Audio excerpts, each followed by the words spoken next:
ආයුබෝවන් ඔබ මේ කන්නේ නිවුස් ෆස්ට් මධ්‍යහන ප්‍රධාන ප්‍රවෘත්ති ප්‍රකාශ සමගයි. දැන් සිරස්තල බිත්තර නිෂ්පාදනය 25%කින් පහළ ගොස් ඇති බව කුකුළු ව්‍යාපාරිකයින් පවසයි.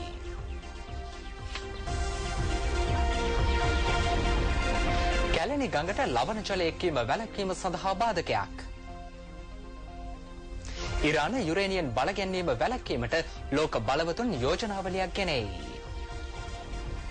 ප්‍රථමයෙන් දේශීය පුවත්.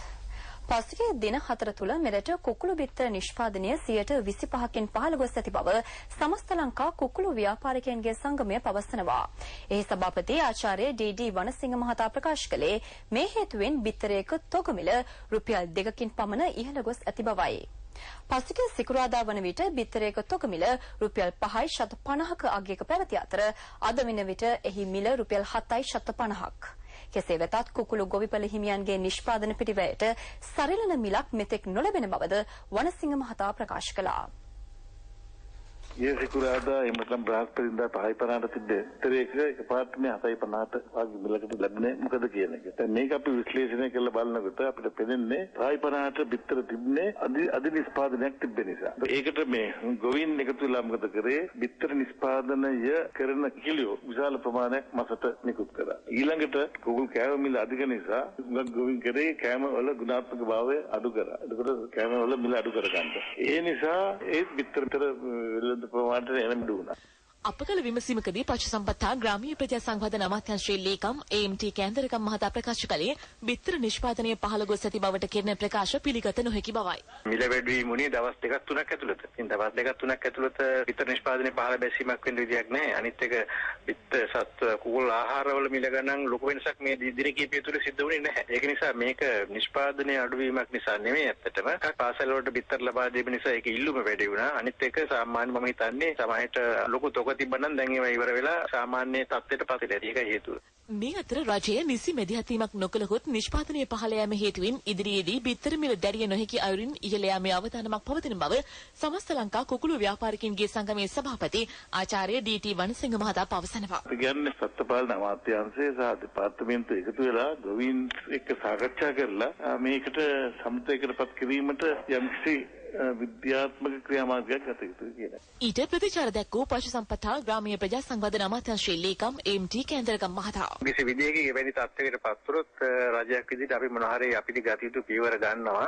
ඒ තරම් ඉහළ මිල යාමක් සිදුවීම වෙන්න බෑ. එහෙම වෙනවා නම් ඒක කෘත්‍රිමව සිද්ධ වෙන දෙයක් විදිහට තමයි අපිට සලකන්න සිද්ධ වෙන්නේ. කැලණි ගඟට ලවණ ජලය එක්වීම වැළැක්වීම සඳහා බාධකයක් ඉදිකිරීමට පියවරගත් බව ජාතික ජල සම්පාදන හා ජලාපවාහන මණ්ඩලය පවසනවා. එහි සභාපති කරුණාසේන හෙට්ටිආරච්චි මහතා ප්‍රකාශ කළේ පවතින අධික වියලි කාලගුණ තත්ත්වයේ හේතුවෙන් කැලණි ගඟේ ජල මට්ටම බොහෝ සෙයින් පහළ බැස ඇති බවයි. මේ හේතුවෙන් ජලය සැපීමේදී දුෂ්කරතා පැන නැගී ඇති බවද සභාපතිවරයා කියා සිටියා. වැටුප් ගෙවසුම වහා ක්‍රියාත්මක කරන ලෙස බල කරමින් විශ්වවිද්‍යාල වෘත්තීය සමිති ඒකාබද්ධ කමිටුව ඊයේ උද්ඝෝෂණයක නිරත වුණා. ඒ විශ්වවිද්‍යාල ප්‍රතිපාදන කොමිෂන් සභාව ඉදිරිපිටදී.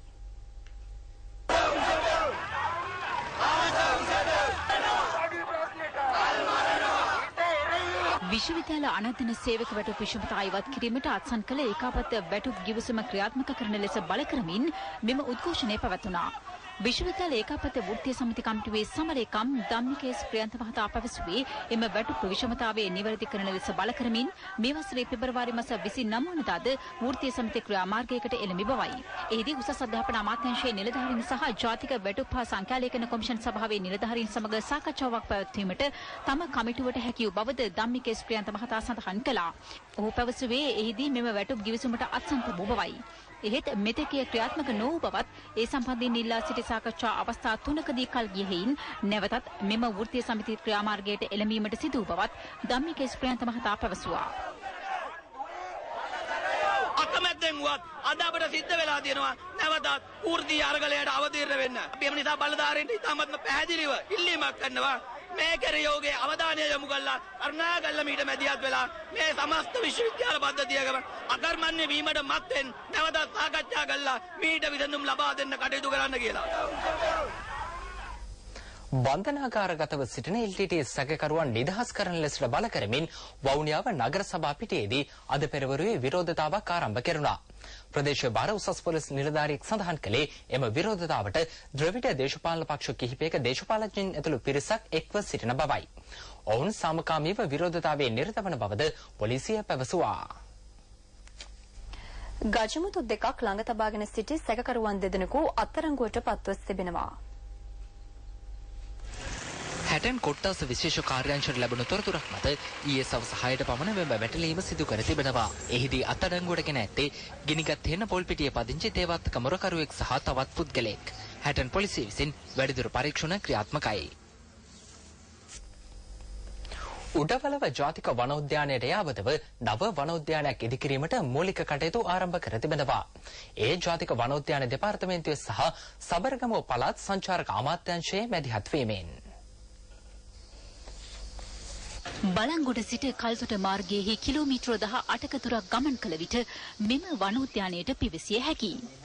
හඳකිරිය ජාතික වනෝද්‍යානය ලෙස නම් කර ඇති එහි වපසරිය හෙක්ටයාර් 30,820ක්. මෙවන විට වනෝද්‍යානයේ මූලික කටයුතු ආරම්භ කර ඇති අතර සංචාරකයන්ගේ පහසුව උදෙසා මාර්ග ඉදිවෙන අයුරුද දැකිය හැකියි. ජලාශ පහකින්ද සමන්විත මෙය වනාලී ඇතුළු සතුන් පහසුවෙන් නැරඹිය හැකි ප්‍රදේශයක්. සබරගමුව පළාත් සංචාරක අමාත්‍ය අතුල කුමාර රාහුබත මහතා පැවසුවේ ඉදිරියේදී මෙය ජාතික වනෝද්‍යානයක් ලෙස නම් කිරීමටද පියවර ගන්නා බවයි. කිලෝමීටර් 32ක් සඳහා වූ පළමුවෙනි අධීර දේශීය විදේශීය සංචාරකින්ද නැරඹීම සඳහා අවස්ථාවක් ලබා දෙන්න අපි කටයුතු කරනවා. ඒ අනුව ප්‍රවේශ මාර්ග සියල්ල ලබන මාසයේ වෙන විට අවසන් කරන්නට ඒ වගේම සංචාරකයන්ට ඒ කරන අවශ්‍ය කරන පහසුකම් සලසා දීමට අපි බලාපොරොත්තු වෙනවා. අලිමිනිස් ගැටුමේ තවත් ශෝචනීය පුවතක් අම්පාර ප්‍රදේශයෙන් අද වාර්තා වුණේ අවුරුදු 4ක දරුවෙකුට සිය ජීවිතය අහිමි කරමින්. දමන පොලිස් වසමේ කුමන ප්‍රදේශයට ගම් වැදුණු වනාලියෙකු මෙම නිවසට හානි කළේ පිරිමි දරුවන් දෙදෙනෙකු හා ඔවුන්ගේ දෙමාපියන් එතුළ නින්දේ සිටින අතරතුරයි. ප්‍රහාරයෙන් පවුලේ වැඩිමහල් දරුවා වන අවුරුදු 4ක් වයස ඇති AGG රවිදු කවීෂ දරුවා ජීවිතක්ෂයට පත් වූ අතර දරුවාගේ පියාද තුවාල ලබා අම්පාර මහරෝහලේ ප්‍රතිකාර ලබන බව පොලිසිය පැවසුවා. අදාළියම 3ට පමණ මෙම අනතුර සිදු ඇති අතර වනාලියා එම නිවසට පහර දීමට පෙර ඒ අසන්නයේ පිහිටි නිවසකට හානි සිදු කර ඇති බව අප වාර්තාකරු පැවසුවා. අවුරුදු 30ක් විතර යුද්ධය තිබුණා. මේක මායින් ගමක් විදියට තමයි තිබිලා තියෙන ඉස්සර ඉඳලම. ඉතින් මේ හැමදාම ඉතින් ඒ යුද්ධ නතර පස්සේ දැන් ඉතින් හැමදාම අනිත් තමයි තියෙන්නේ. ගොවිතැනක් කළ ජීවත් වෙන විදිහකුත් නැහැ. ගොවිතැන සේරම පාලු කරනවා. කිව්වට කවුරක් රකින්න දෙන්නේ. කැබිනට් තීරණ දැනුම් දීමේ ප්‍රවෘත්ති සාකච්ඡාව අද උදෑසන රජයේ ප්‍රවෘත්ති දෙපාර්තමේන්තුවේදී පැවැත්වුණා. එහිදී ගනු ලැබූ කැබිනට් තීරණ පිළිබඳව වැඩිදුර තොරතුරු ගෙනෙන අප මාණ්ඩලික වාර්තාකරු බුද්ධිධනුක අබේසිංහ. අමාත්‍ය මණ්ඩල තීරණ දැනුම් දීමේ ප්‍රවෘත්ති සාකච්ඡාව අද පෙරවරුවේ රජයේ ප්‍රවෘත්ති දෙපාර්තමේන්තුවේදී පැවැත්වුණේ වැඩබල ජනමාධ්‍ය අමාත්‍ය ලක්ෂ්මන් යාපා අබේවර්ධන මහතාගේ ප්‍රධානත්වයෙන්. එහිදී අමාත්‍යවරයා කැබිනට් තීරණ ප්‍රකාශයට පත් කරමින් අද දවසේදී කැබිනට් තීරණ විශාල ප්‍රමාණයක් සඳහන් කර සිටියා. අමාත්‍ය ලක්ෂ්මන් යාපා අබේවර්ධන මහතා ප්‍රකාශ කර සිටි රාජ්‍ය පරිපාලන හා ස්වදේශ කටයුතු අමාත්‍ය WD සෙනවිරත්න මහතා කළ යෝජනාවකට අනුව කාලීන අවශ්‍යතාවන්ට ගැළපෙන බව වංචනික ක්‍රියාවන් වැඩ පැවැත්වීම සඳහා නොතාරිස් ආඥා පනශ සංශෝධනය කිරීමට අමාත්‍ය මණ්ඩලයේ තීරණ වූ බවයි. ශ්‍රී ලංකාවේ ලේඛන ලියා සහතික කිරීමේදී නොතාරිස්වරුන් පිළිපැදිය යුතු නීති රීති මෙබඳින් දැඩි කරන බව අමාත්‍යවරයා මෙහිදී ප්‍රකාශ කර සිටියා. ඊට අමතරව ඊයේ රැස් වූ කැබිනට් මණ්ඩලයේදී ජාතික ලේ බැංකුවට ඇමරිකානු ඩොලර් මිලියන 32ක නෙදර්ලන්ත ආධාර යටතේ නවීකරණය කිරීමටත් ඊයේ අමාත්‍ය මණ්ඩලයේදී අනුමැතිය හිමිව තිබෙනවා. ඊට අමතරව මහරගම තුලිකායතනයේ ජල පවිත්‍ර යන්ත්‍රාගාරය නවීකරණය කිරීමටත් කැබිනට් අමාත්‍ය මණ්ඩලයේ අනුමැතිය හිමිව තිබෙනවා. රාජ්‍ය භාෂා ප්‍රතිපත්තිය යටතේ රාජ්‍ය සේවකයන් සඳහා ද්වීප භාෂා ප්‍රවීණතාවය ලබා ගැනීම සඳහා තිබූ කාලය වසර 2කින් දීර්ඝ කිරීමට අමාත්‍ය මණ්ඩලයේ අනුමැතිය හිමි බව වැඩබල ජනමාධ්‍ය අමාත්‍ය ලක්ෂ්මන් යාපා අබේවර්ධන මහතා අද පැවති කැබිනට් තීරණ දැනුම් දීමේ ප්‍රවෘත්ති සාකච්ඡාවේදී සඳහන් කර සිටියා. ඊට අමතරව හිටපු හමුදාපති සරත් පොන්සේකා මහතා නිදහස් කිරීම සම්බන්ධයෙන් මාධ්‍යවේදීන් අමාත්‍යවරයාගෙන් ප්‍රශ්න කළා. මම බුද්ධිධනුක අබේසිංහ රජයේ ප්‍රවෘත්ති දෙපාර්තමේන්තුවේ සිට. විදුලි බල ක්ෂේත්‍රයේ අර්බුදයක් නිර්මාණය වෙමින් තිබෙනවාද නැද්ද?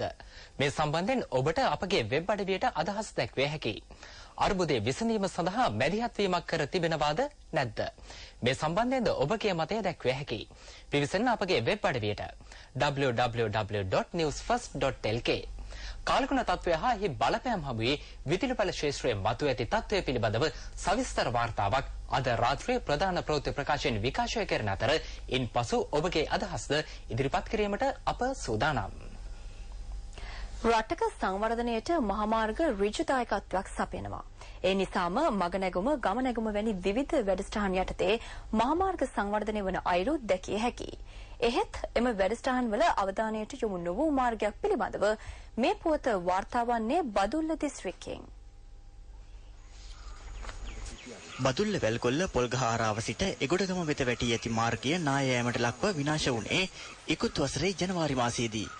මේ හේතුවෙන් තබන් දැඩි අපහසුතාවට පත්ව ඇති බව එම මාර්ගය භාවිතා කරන පවුල් 300ක් පමණ වූ ගම්වාසීන් පවසනවා. මාර්ගයක් නොමැතිකමින් ගම්මුන්ට එගොඩගම ගම්මානයට පැමිණීමට සිදු ඇත්තේ කුඹුරු උඩින් වැටි ඇති අඩිපාරවල් ඔස්සේ. දැන් අවුරුද්දක් වෙනවා අදට වෙනකොට අපිට රජයෙන් කිසිම ඉල්ලීමක් කරා හැම මේ ආය නිලධාරි මහත්මයෙක් ළඟටම ගිහිල්ලා අපිට කිසිම සහනයක් ලැබුණේ නැහැ. බලධාරීන්ගේ අවධානය යොමු නොවූ තැන ගම්වාසීන් මුදල් එක් රැස් කර තම මාර්ගය සකසා ගැනීමේ කටයුතු ආරම්භ කළා.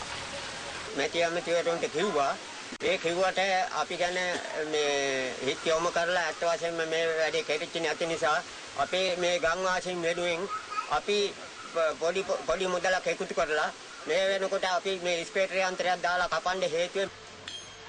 එහෙත් ගම්වැසියන්ගේ එම ක්‍රියාමාර්ගයටද බාධා එල්ල වී තිබෙනවා. අපි දැන් කොහොම හරි මේ පාර යන්තම් පස්සෙන් ප්ලාස්ටික් කපලා ඉවත් කරගෙන යනවා. ඒ යන අතරතුරේ මේ දැන් විශාල ගල්මතු වුණා අපිට. දැන් එතනින් එහාට කරගෙන යන්න බොහොම අමාරු තත්යකට පත් වෙලා තියෙනවා. තම ගමට පිවිසෙන මාර්ගය පිළිසකර කර ගැනීමට වෙහෙසෙන මෙම ගම්මුන්ගේ ගැටලුව පිළිබඳව පස්සර ප්‍රාදේශීය සභාවේ සභාපතිවරයාගෙන් අප විමසීමක් කළා. මේ පාර හදන්න ප්‍රාදේශීය සභාවේ විශාල ප්‍රතිපාදනයක් නොමැතිකමින් දැනට යලි කුඹුරුම් කියන වැඩසටහන මෙහෙට මුදල් වෙන් කරන්න කටයුතු කරගෙන යනවා. ඒත් දැනට එනිසු සමාදානී කරන යන මොහොතේ දැනට විශාල ගල් මත වෙලා තියෙනවා. ඒ ගල් වලට දැනට මෙඩි බේත් වගේ ද්‍රව්‍ය අවශ්‍ය නිසා මම ඉල්ලීම් කරලා තියෙනවා ප්‍රාදේශීය සභාවේ. ප්‍රාදේශීය සංවර්ධකම් රැස්වීමට මේ යෝජනාව ඉදිරිපත් කළා. මේ ගම්මුන්ගේ දැඩි අවශ්‍යතාවය ඉෂ්ට කරන්න මම බලාපොරොත්තු වෙනවා. නව ඉසෙඩ්ස්කෝ ක්‍රමයක් සකස් කිරීම සඳහා කොමිසමක් පත් කිරීමට අවසර දෙන්නයි උසස් අධ්‍යාපන අමාත්‍යවරයා මෝසමක් ගොනු කරමින් කළ ඉල්ලීම ශ්‍රේෂ්ඨාධිකරණය අද ප්‍රතික්ෂේප කළා.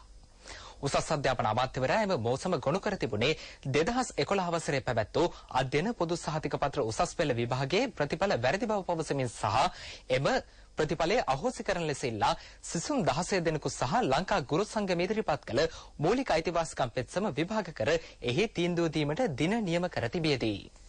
ප්‍රතිඵල වැරදි බවට වූ නඩුව ජනවාරි 23 වෙනිදා ගොනු කර මැයි මාස 10 වෙනිදා විභාගයට ගෙන ඇති බව පැවසූ අධිකරණය සඳහන් කළේ කිසියම් අදහසක් ප්‍රකාශ කිරීමට තිබුණේ නම් ඒ අතරතුර කාලයේදී ඊට ඉදිරිපත් වීමට උසස් අධ්‍යාපන ඇමතිවරයාට අවකාශ තිබූ බවයි.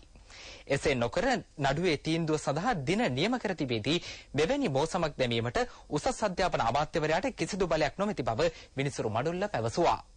විනිසුරු මඩුල්ල වැඩිදුරටත් පෙන්වා දුන්නේ විශ්වවිද්‍යාලවල සිසුන් බදවා ගැනීමට උසස් අධ්‍යාපන අමාත්‍යවරයාට කිසිදු අයිතියක් නොමැති බවයි. එහි අයිතිය ඇත්තේ විශ්වවිද්‍යාල ප්‍රතිපාදන කොමිසමට බවද අධිකරණය වැඩිදුරටත් පෙන්වා දුන්නා. උසස් අධ්‍යාපන අමාත්‍යවරයාගේ උත්සාහය වී ඇත්තේ අධිකරණයට මෙය ඈඳා ගනිමින් ඉසෙඩ්කෝ ක්‍රමයක් සකස් කිරීම සඳහා තමන් කොමිසමක් පත් කළේ ශ්‍රේෂ්ඨාධිකරණයේ අනුමැතිය ලැබුණු නිසා බව ප්‍රකාශ කිරීමටයිද විනිසුරු මඩුල්ල පැවසුවා. මෙම ඉසෙඩ්කෝ ක්‍රමය වැරදි සහගත බවට ගොනු කරනු පෙත්සම විභාග කර එහි තීන්දුව දීමට දින නියම කර තිබියදී මෙවැනි මෝසමක් දැමීම නොකළ යුතු බවත් එවැනි මෝසමක් සඳහා අවසර දීමට මෙම අධිකරණය කිසිසේත් සූදානම් නැති බවත් අධිකරණය අද වැඩිදුරටත් ප්‍රකාශ කර සිටියා. අගවිනිසුරු ආචාර්ය ශුරානි බණ්ඩාරනායක නිමල් ගාමිණී අමරතුංග සහ කේශ්‍රී පවන් යන විනිසුරු මඩුල්ල හමුවේ මෙම මෝසම සලකා බැලුණා.